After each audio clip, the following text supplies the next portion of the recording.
మంచి స్నేహం. ఒకప్పుడు ఒక చెట్టు మీద ఒక పావురం ఉంటుండేది. దానికి ఒక కోడిపుంజుకు మంచి స్నేహం. ఆ పుంజు దగ్గరలోనున్న పూలతోటలో ఉండేది. అవి ప్రతి సాయంత్రం కలుసుకొని సరదాగా కబుర్లు చెప్పుకునేవి. ఒక రోజున చాలా ఆకలితోనున్న తోడేలు ఒకటి ఆ పూలతోటలోనికి వచ్చింది. తినడానికి అక్కడ ఏమైనా దొరుకుతుందేమోనని వెదుకసాగింది. ఇంతలో దానికి కోడిపుంజు కనిపించింది. ఈ కోడి చక్కగా బలిసి ఉంది. దీన్ని ఎట్లైనా చంపి తినాలి అనుకొంది.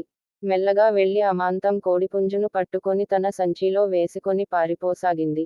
కోడి భయంతో సంచీలో నుండే అరుస్తోంది. చెట్టుపైన కూర్చున్న పావురం జరిగినదంతా చూసింది. వెంటనే ఒక ఉపాయం ఆలోచించింది.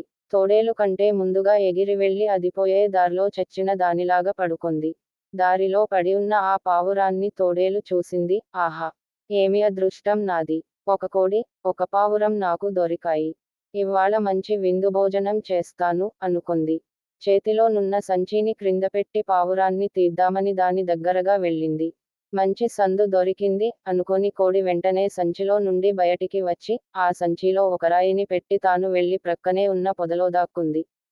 తోడేలు పావురాన్ని పైకి తీద్దామని వంగింది. ఈలోగా పావురం తుర్రుమని ఎగిరిపోయింది.